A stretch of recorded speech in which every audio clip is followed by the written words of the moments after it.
हे आई बउआ के होई छै जगमुर नारे दुआर बाजे बजे नारे आई बउआ के होई छै जगमुर नारे दुआर बाजे बजे नारे दुआर बाजे बजे नारे दुआर बाजे बजे नारे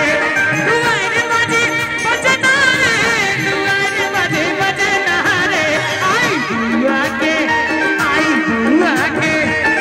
बउआ के होई छै जगमुर नारे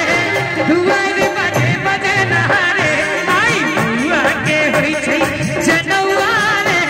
दुआर बाजे बजे नारे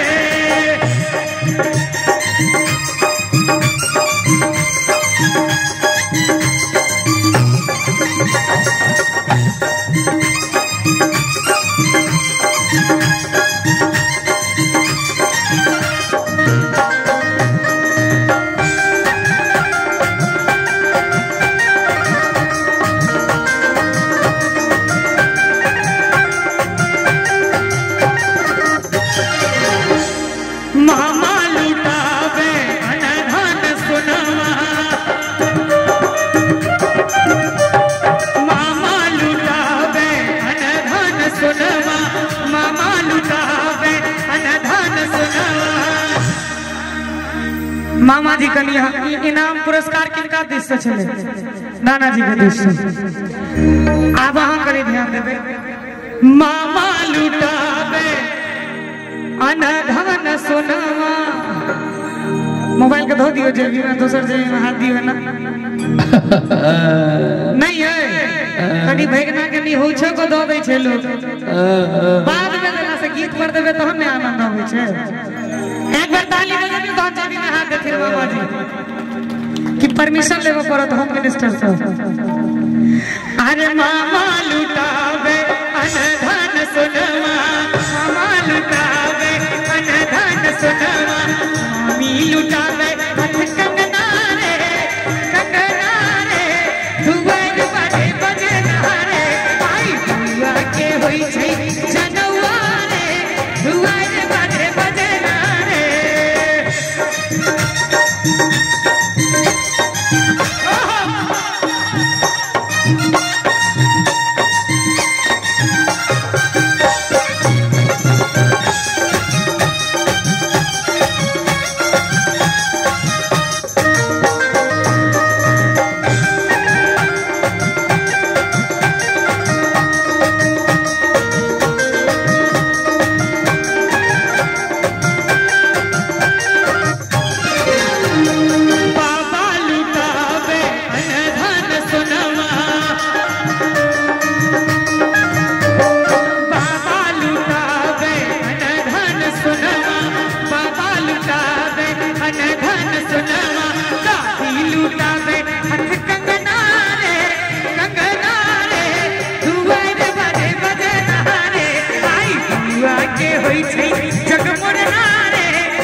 लेकिन तैयो वीडियो बनाबो तो बात तो नहीं है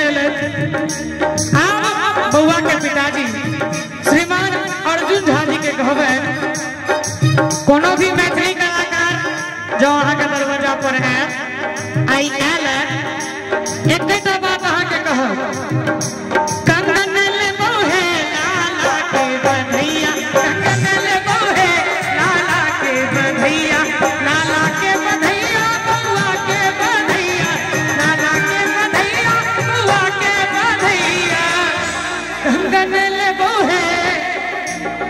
एक बार नीक लागल हुआ तो ताली बजा दियो सब बने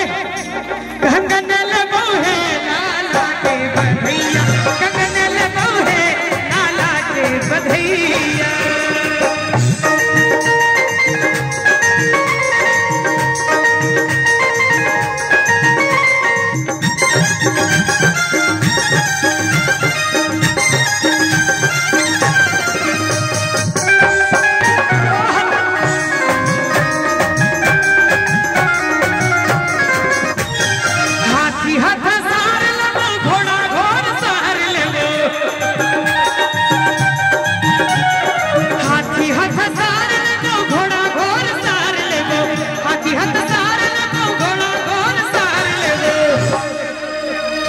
हाथी हाथ सार लेबो घोड़ा घोड़ सार लेबो और झुमका लेबो है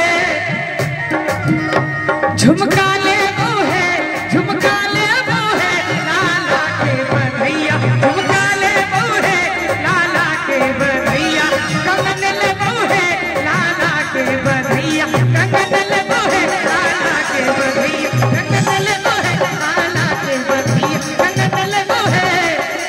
लाला के बधैया।